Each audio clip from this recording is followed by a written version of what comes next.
5, 6, 7, 8.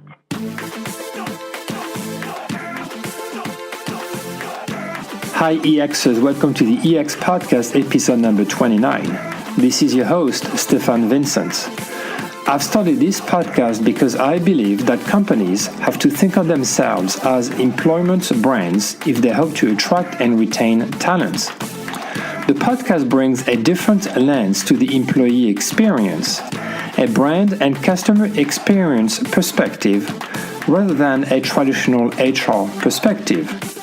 Our guests, all thought leaders and disruptors in the EX space in their own way, come to this show to debate, discuss, and share best practices on the key components that foster employee engagement and strengthen company culture, and also to spark the conversation on how to create positive employee experiences. One size doesn't fit all. What Airbnb or Google do around the employee experience may not be applicable in a smaller company. This is what this show is all about, sharing stories of companies of all sizes, not only to show that EX doesn't require a large budget or a large team, but also that there isn't one recipe. Each company can find its own way through the EX journey. Today's guest is Bryan Brenner, speaking with me from Indianapolis. Bryan is the CEO of First Person, a strategic business advisory that helps organizations of all sizes become better businesses by developing smarter people strategies. Today with Bryan, we will talk about how the HR function is changing, why employees provide a real competitive advantage to their organizations, why and how companies must address their employees' needs to keep them engaged, and how organizations can apply customer experience principles to the employee side. This week's EX podcast is sponsored by Structural. Structural unleashes the potential of people and teams by giving organizations real-time mobile access to employee data. Find, engage, and retain talent with the Structural Employee Success Platform. EX podcast listeners can visit structural.com/EX podcast to get access to their latest employee experience resources, including the Employee Success Playbook, featuring 10 research-backed methods to improve business outcomes.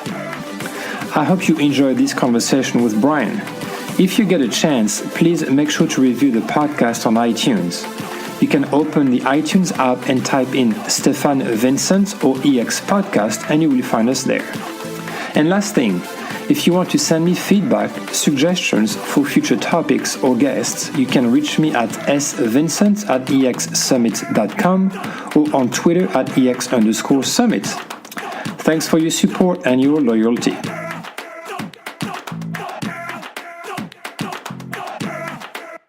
Hi everyone, welcome to another episode of the EX Podcast. Today's guest is Bryan Brenner. He's the CEO of First Person, based in Indianapolis.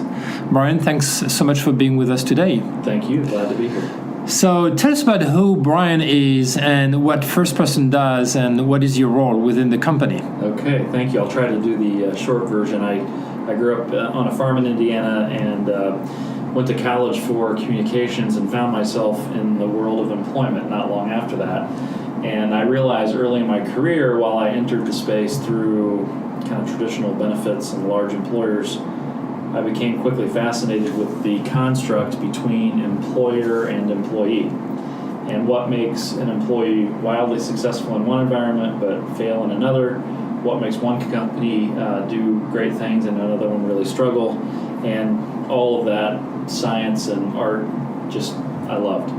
And so as I built my career, I just managed myself more and more toward a place where I could impact a broader discussion around talent.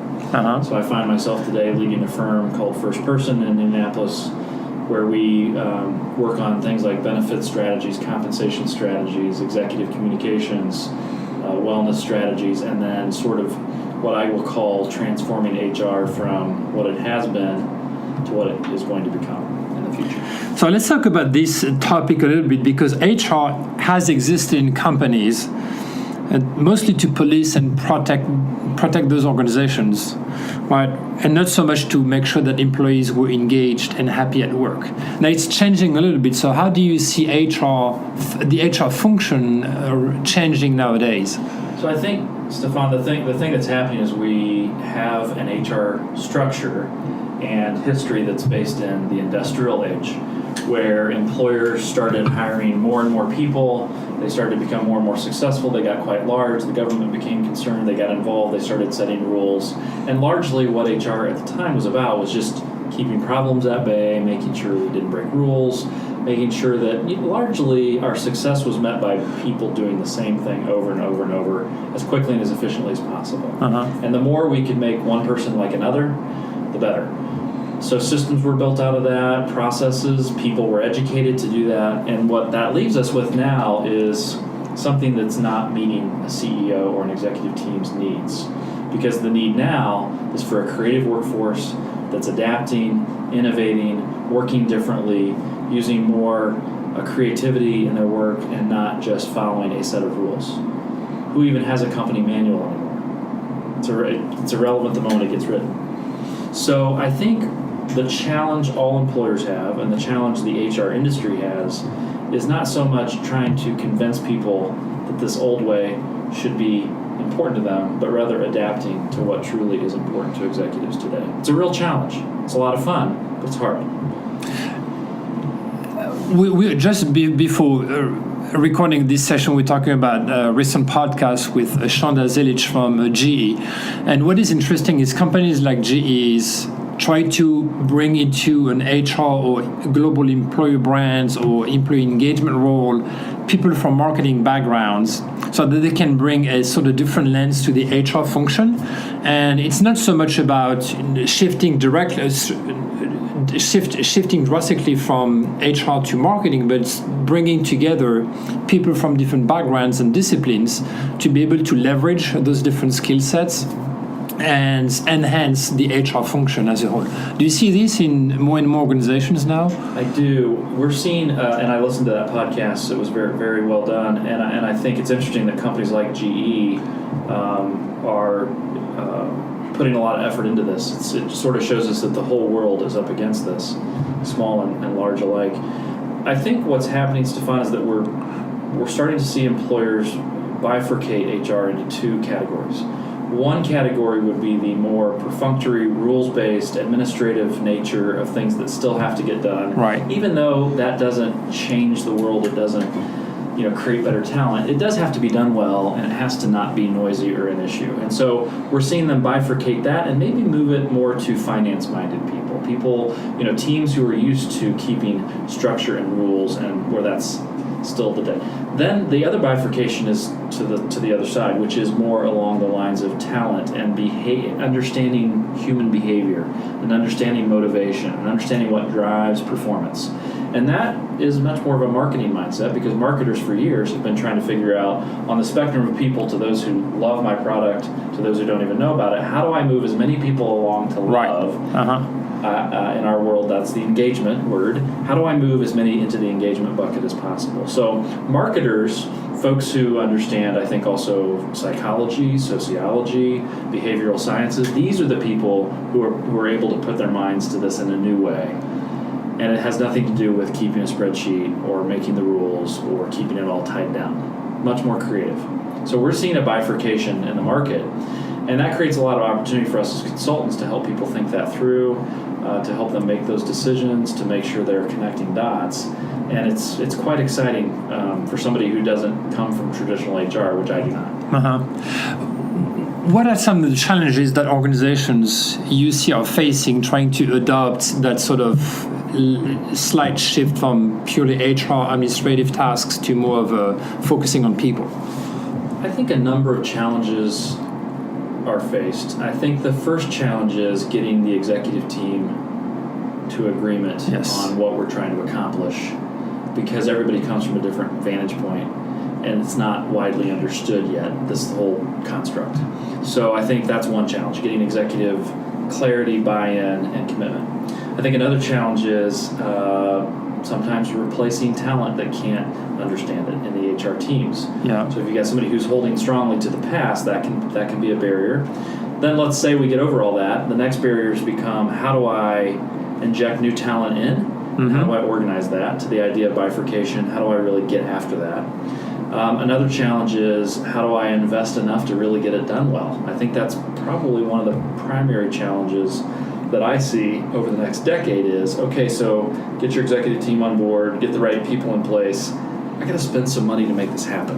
Mm-hmm. So if I think about customer marketing, I can't just send one set of messages and hope that I get a cadre of customers. I can't just have one ad campaign or one look or one brand that's lasts for 10 years. I have to continue to iterate. I have to put resources into it. I have to work with outside parties to get that right and to be really, really good at what I do. That's going to be true internally as well, and I'm not sure people are prepared to make that kind of investment because it's new money. Yes, and at the C-suite level, oftentimes the CEO or top-level execs would just push back on those sort of initiatives because they want to know what the ROI is, right? If I'm going to spend that number of dollars, I want to know exactly how much it's going to impact my bottom line. And right now, there's a lot of it's very unclear on what the ROI can be when you really want to invest in employee engagement. It's sort of leap of faith at that time because we don't have so much metrics in place to be able to measure it. Yeah, I think that's fair as well. I think it's true that in many ways we don't have those metrics yet. It's a relatively new science. Right. There's a lot of different angles on how people think about these things. Even marketing still struggles with that on ROI, but there isn't a CEO that doesn't understand these days that they have to make a heavy investment in marketing to get their sales to happen. Right. And if they do, they're probably a dying brand, right? So any vital brand, look at what GE's doing. I mean, they've been a phenomenal company, but they've had to completely reinvent who they are to the market. Yes. Now they're reinventing who they are internally. You mentioned McDonald's earlier. McDonald's, I mean, they've been reinventing. They've been rebuilding all their stores. I mean, huge investment to keep up with market. They're, I'm sure, doing that internally, and you'll be finding out soon. But I think the reality is that ROI is hard to prove. But I think the way I think about this right now, and I try to help CEOs think is, okay, what you have to have in your heart of hearts is a high-performing organization. It's got to be higher performing than the next guy, or they're going to eat your lunch. They're going to leapfrog you. They're going to do the things that are your worst fears. So in order for that not to happen, you have to invest. High performance is made up of two things: employees who understand your mission, vision, values, and what you're trying to accomplish as a business, and they know how to make a difference to do that in their job. Yeah. And secondly, they have to have a place they like to be and they feel good about with people they like. That's hard work. It takes an investment. If you don't do it, you're going to regret it. If you do it, it'll pay off. Sometimes we just have to simply start with faith and knowing that's true. There are some measurement tools I'd be happy to talk about as we progress in the conversation. But I understand the concerns with ROI. So there's a quote from Richard Branson that I love, and it is, "Employees are your company's real competitive advantage. They are the ones making the magic happen, so long as their needs are being met." So let's break down this quote in three different segments and let me know what you think of those. The first one is, employees provide a competitive advantage, right? And that's more and more companies are seeing it, even though they may not be willing, as we discussed, to make the investment in it. How do you see that? I think there isn't a CEO that would be willing to admit he or she doesn't think employees are a competitive advantage. I think that's a lot of negatives in there, but I think that it's abundantly clear to CEOs and executive leaders that employees are one of their primary competitive advantages. Now, certainly some industries have other competitive advantages. They have unique patents. They have processes they built that are special and unique, but without people, none of that will continue. Exactly. So the core advantage is people. I think what they don't yet know is how to know if what they're doing actually drives their people in the right direction. Uh-huh. So they're convinced that it's real, they're not totally convinced of what actually works. Yeah. So you talked about patents and other types of innovations. Obviously, engaged employees foster innovation. They deliver higher customer service. They bring creativity. So there's an impact to it. But how can organizations measure that impact? So there are a number of measurement tools out there, and new ones coming onto the market every day. There's a lot of work around pulse surveys and micro interventions and things like that. I think fundamentally, the things that I really believe in over time, while I think the micro and the pulse have a place and a value in the future, I think the tried and true are things like Gallup or Connexus, things that have been around a long time, that have been measuring tools where companies have been tracked over many decades. The good to great work, it's the place where we can say, you know what, these are the things that drive high performance. Colleague well-being, colleague selection, strategic communications. These are the companies who do those things and do them well outperform the ones who don't. And so I like sticking with stuff that's based in Gallup and things that have been around a long time, that have been tested and tried and really proven out over time. And the last part is, employees stay engaged so long as their needs are being met. Yeah. And it goes back to the comparison that you made earlier about the customers as well, is customers now easily switch from one brand to another. There's no longer sort of brand loyalty, right? They are looking for more experiences than brand loyalty.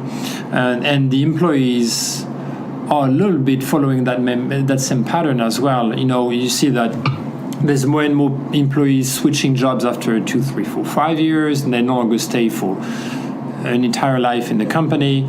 So what companies could do to, first of all, identify employees' needs and aspirations and expectations, and then what to do to meet those expectations?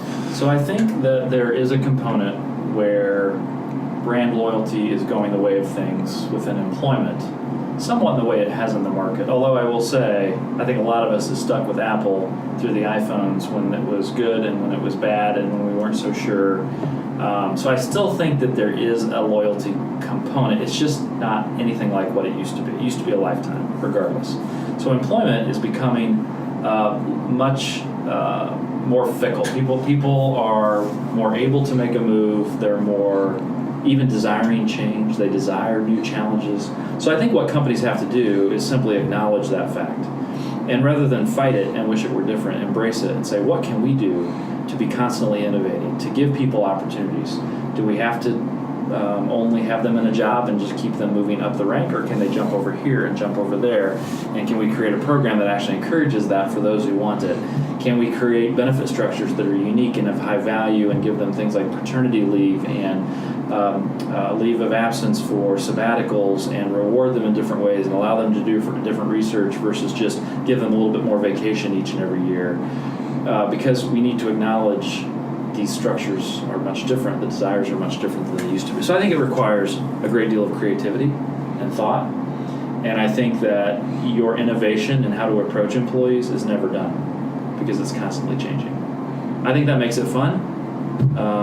Some people are overwhelmed by that. So among the companies that you're helping at First Person, I don't know if you can name any companies, but even just talking anonymously, what are some of those changes that you see where companies are embracing that sort of customer experience approach to the employee experience?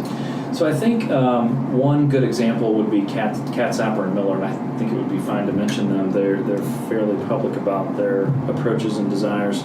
So for many years, they have focused on not being a typical CPA firm and not just sort of having what is typical, but rather to think about how can they create an employment brand that has a lot of vitality, attracts a younger workforce, and as a result, their growth pattern is just unbelievable. They're growing in ways, moving to other cities now. I mean, it is really counter to what is happening in the marketplace, and they continue to be a dominant player and take over more and more market share. So the things that they've done is they've invested in having a talent team versus an HR team. They've gotten rid of a lot of administrative duties and outsourced those and focused on how can we create unique experiences, unique value, how can we be even better at the recruiting game to get the right people in, how can we onboard them in great ways, how can we reward them for being healthy and having vitality in their well-being, and they've put a lot of technology in place to support that. I think that's the common theme of what I'm seeing is no matter what you're trying to do, whether it be attract better, welcome people better, optimize talent, you've got to have two bands of support. One is a band of technology that makes the experience what folks are used to when they touch an iPhone. Mm-hmm. It's intuitive, it's pleasant, it's personal, it makes my life better, I want it, I like going to it, I'm drawn to it as opposed to I have to go do it. And the second one is employee communications strategy. Employers are historically terrible at communicating to their people. And I think it's born out of the days when someone worked somewhere for 40 years. Right.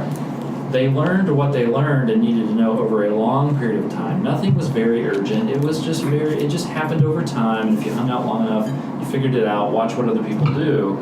The world is much more dynamic now. People have a much higher expectation. They want to be engaged. They want to be asked. They want transparency.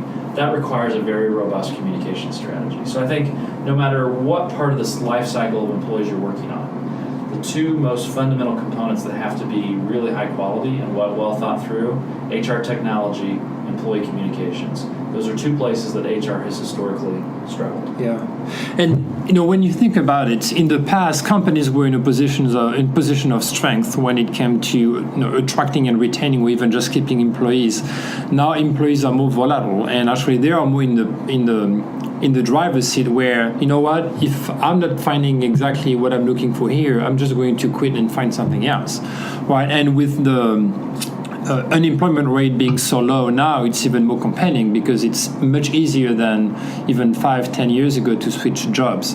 So what companies have to do in order to keep that in mind and sort of change that perception of we're no longer the ones making the decisions, we have to cater to our employees' needs to some degree, obviously. So I believe in that situation the best thing to encourage a leader to do is to put on that marketing hat again and think of them as buyers. Mm-hmm. So if my market share is declining on my product, I don't blame my buyers.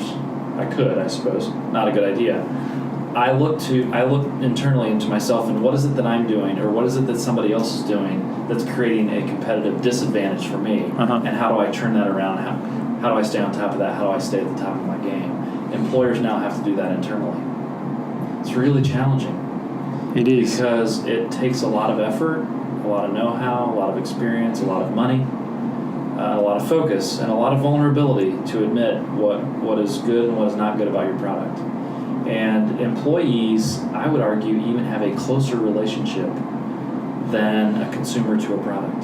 I know consumers become very intimate with the products, but there's nothing like having somebody walk into the employment place either virtually or physically every day and experience their coworkers and experience their manager and experience their executive team and experience what's going on there in very real and very palpable ways. There's a lot at risk to not getting that right. And I think in the past we've paid too little attention to all the little factors that make up that customer experience for the employee. I think there's also some caution that they're not just customers, okay? So I think there's an advantage to be found over the customer example in that employees, they do want to contribute to something meaningful. They want their own personal meaning is probably even more connected in the workplace than it is in the product marketplace because they spend so much time there, and many of them have built for years to have certain kinds of jobs and things like that. So the place we win there, I think, is making sure that our mission and the way we make a difference in the world is so crystal clear and so understood and so reinforced that it becomes that magnetizing, that it becomes the real magnet to keep people attached to what we're doing here. I think that's what GE has when they talk about their employment brand is this is about more than just making some products. There's a bigger picture here of what's happening, and as if I'm part of that, I don't want to let go of that. I don't want to lose that. Yeah. And I might be able to get it somewhere else, but I also might not. That's a bit risky. Yeah. So we touched a little bit on it. Obviously, millennials are a huge disruptive generation force in the workplace. How much have you seen these changing in the past 5 to 7 years when companies have to hire millennials, and what is either the confrontation or the collaboration among different generations within a company? So at First Person, we've already come to the other side of this because our millennial, I think we're 70% millennial, and we're a 20-year-old company, so we do have legacy employees who are around a long time and are of another generation. So as we've gone through that over the last 7 years, I think what I've learned is that it takes employers a little bit of time to realize that no one's doing anything to them. No one's trying to make anything bad happen. Millennials aren't bad. They're not. What they're really doing is they're bringing forward what the new world is. And so it's really not even about the millennial. It's about what the world is doing that has created this millennial. And that world is going to be something we all have to deal with. So I view it as a gift now. The millennials have shown me what the new world is, what I like about that, what I don't like about that, what I wish was different, what I love. All that doesn't matter. It just is. It's a reality. So the sooner we can embrace that and begin to find ways to collaborate positively to create what we want out of it, the better. But it takes employers a while, and some generations or some leaders within generations are not willing to entertain the idea that it's a good thing. But frankly, I think it's happened with every generation that's ever come forward. Right. I've never heard any generation say the next generation is doing it better than we did. Yeah. So I think maybe sometimes we have to remember the past in order to get this right. So to stay on the same subject, and we talked again a bit about benefits management. So the way benefits packages have changed drastically over the past, from 50 years ago to where it is right now. There's still some basic expectations around healthcare and things of that nature, but also more and more a bit less tangible things have to be included in benefits packages. What are some of the trends that you're seeing? Well, one of the biggest trends, I think, is the opportunity employers are finding to not think of it as a benefits package, but rather as what is the value we provide as an employer in total. And that includes traditional fringe benefits, that includes compensation strategies and opportunities that help people live their lives where they want to go. That includes what is it that we're about here from a mission perspective, what are we trying to make happen, and what value does that bring to the world and to our people. I think also what types of things are we doing that add value to my social life, my sort of place in the world and how I connect into the world, because all those things can be values that an employer brings to the table. So I think the first trend is let's expand our minds and think about this more holistically versus features and benefits, right? On a product, you can think about features and benefits, or you can think more holistically about what's the value this thing brings to the world. What does it actually do for people versus it comes in gray and blue and red, right? So if we think benefits packages, sometimes we get into it's red or it's gray or it's blue, or you can have 2 or 3 or 4. Okay, so that's all has to be thought through, but more holistically, what are we really trying to create here? So that's the first thing. Then once I do get into each of those pockets, I have an opportunity to establish my philosophy, make sure I'm meeting multiple customer demands, make sure that I'm communicating them in a way that makes it understandable and is pleasant, and make sure I make it easily accessible. So those are kind of the trends that I see. If you're looking for specific features and benefits, it's moving away from the traditional stuff of life insurance and disability, all very important but kind of assumed. It's things like paternity leave, leave of absence to go and pursue something, supporting my education, supporting my adoption, supporting my, finding new hobbies, new opportunities. It's sort of all those things, and this idea that I look to work to create social connection and sort of work out who I am. It's part of my identity. So does it come with what sort of structure or processes or programs do you need to put in place in an organization to be able to address those aspirations?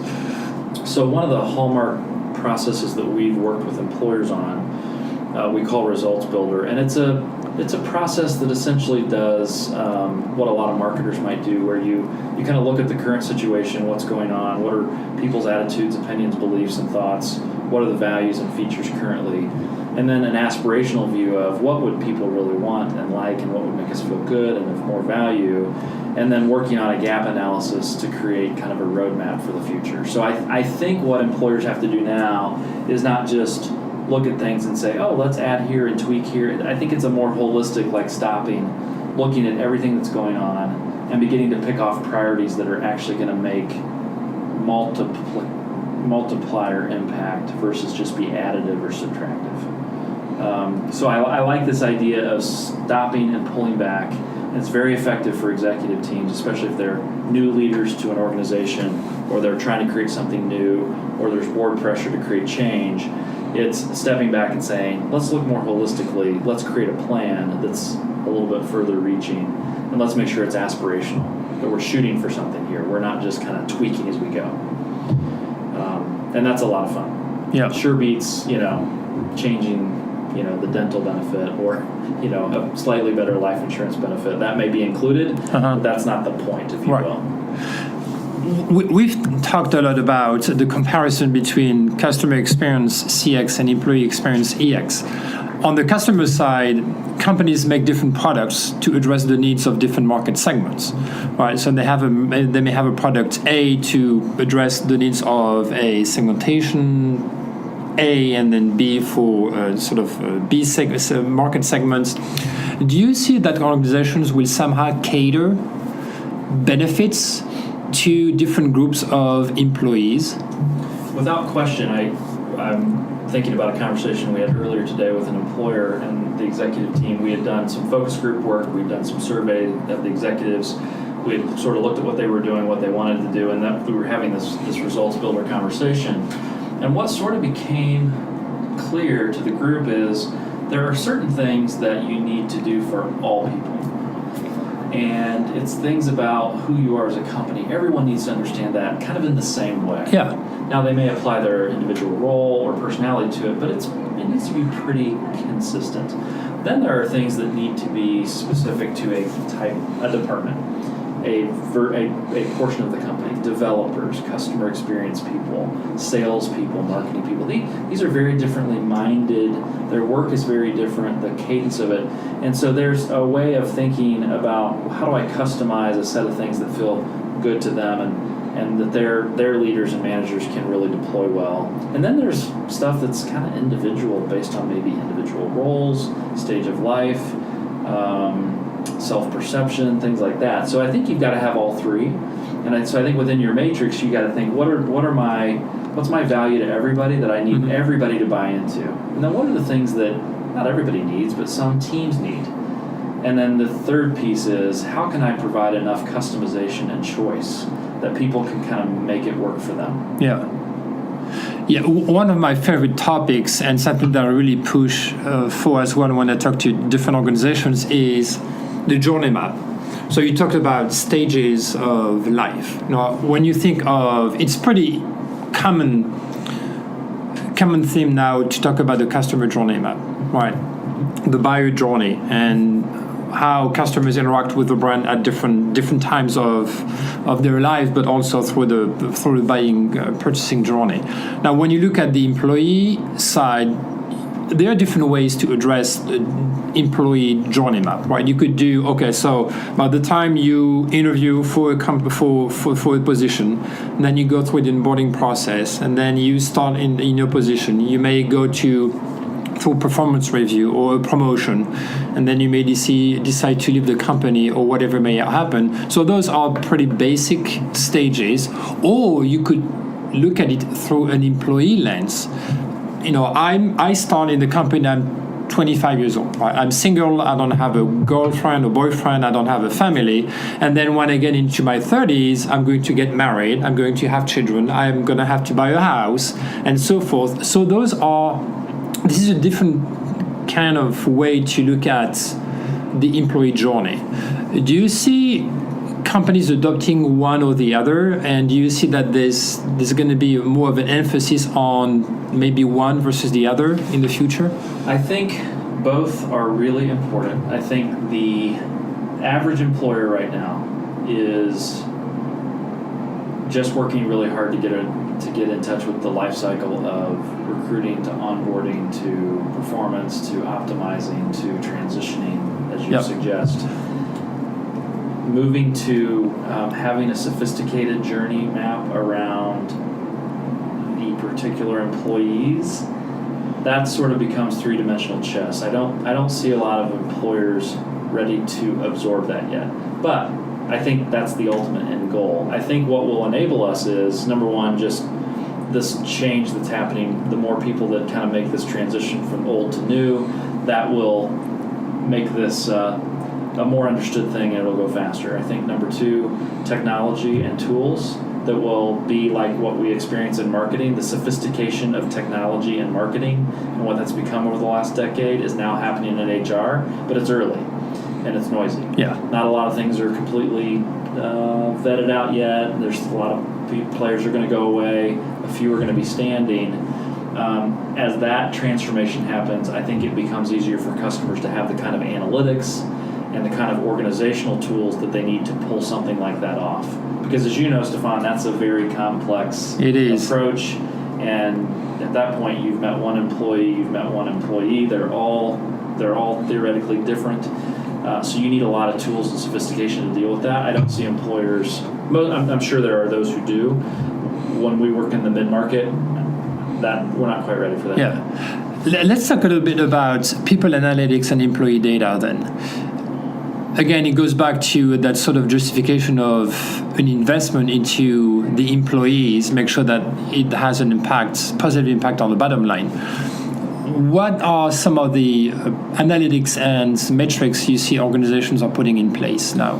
So a number of things, and it's exciting. I sort of love that this is all developing because I see this 5-year picture that's going to be incredible and put so much at our fingertips. Right now, what I see is employers adopting, and we encourage the adoption of some sort of measurement tool on engagement or performance.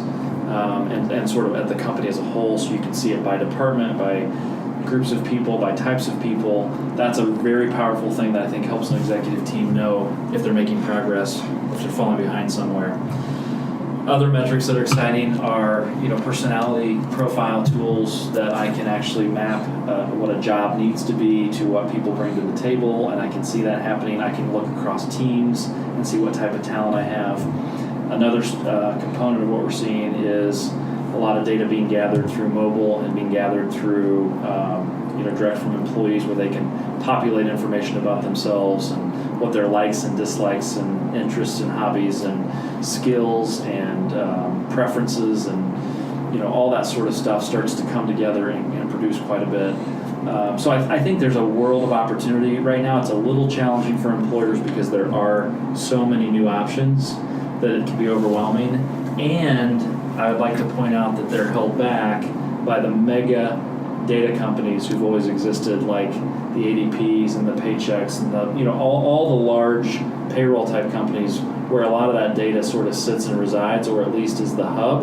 Uh-huh. Those companies have not quite embraced the idea that we need to make this data freely available and that really it's the employer's data, because that creates market risk for them.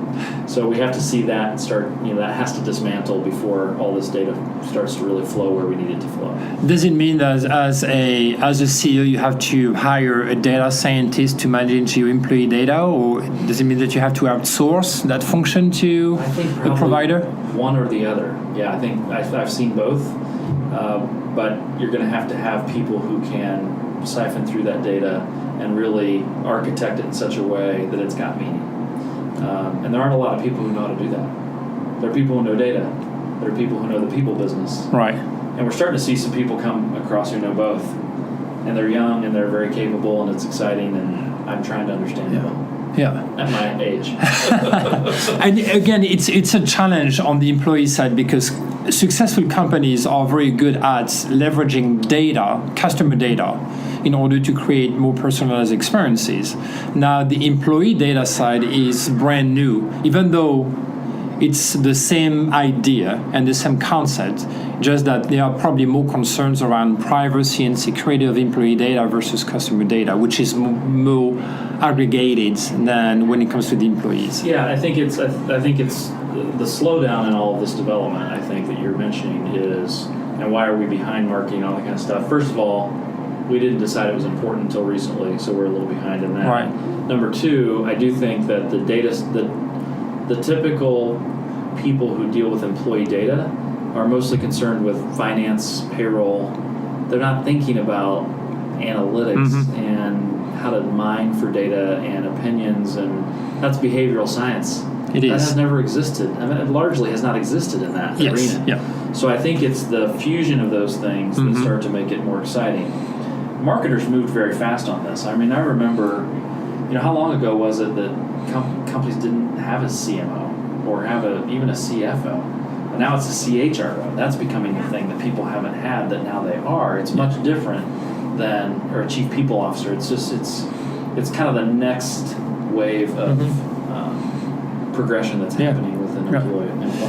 And actually, we're talking about different functions and different roles, but even CDOs now, chief data officers, are typically becoming the second most valuable executive after the CEO, because they are able to leverage the data that is collected, especially on the customer side, and to be able to execute it and implement it so that it's going to, again, bring value to the employee, to the organization. It's exciting. It is exciting. So we're getting towards the end of this podcast, but let me ask you a few fun questions so that our audience get to know you a bit better. Great. Right? So if you were to invite a historical figure to dinner, who would you pick and why? That's a tough one. I should have thought about this in advance. Yeah, if I had to pick, this sounds kind of cheesy, but I think I would pick Kennedy. I think the way that he led through times of difficulty and change and the social inflection point that the nation was going through, I think is really fascinating. And the way that he exerted leadership and strategy to sort of help people broadly move through that. As a leader, I'm very interested in what is it that I do and how I speak and how I hold myself that creates better results than not. And I'm challenged by that, and I would love to ask him questions about that. What was your dream job growing up as a kid? I was going to be a doctor. I was the first to go to college in my family, and I thought that was a way to success, financial success. I liked people. What more did I know at that age? And my brother wanted to be a farmer and mow the roadsides. And I think he actually said smoke cigarettes, which we thought was probably not the best choice. Mine was very different. But I always thought, I'd be a doctor. I now know that would have been a terrible choice. I sometimes lack compassion. I don't like blood. And I'm not so great with my hands. Okay, wow. Luckily, you're not a doctor then. Not at all. What is your favorite vacation spot? Vacation spot.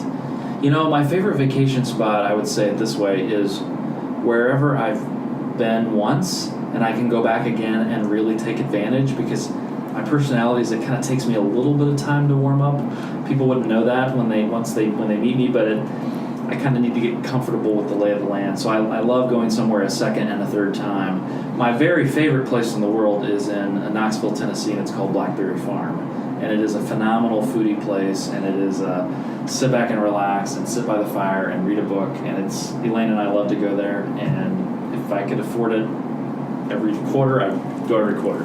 Speaking of books, what is your favorite book, or which book would you recommend? Maybe a business book or inspiration book? I go back to Good to Great, and I know that is almost too easy of an answer, but I see so much value in the construct of the right people on the bus and then the right people in the seats.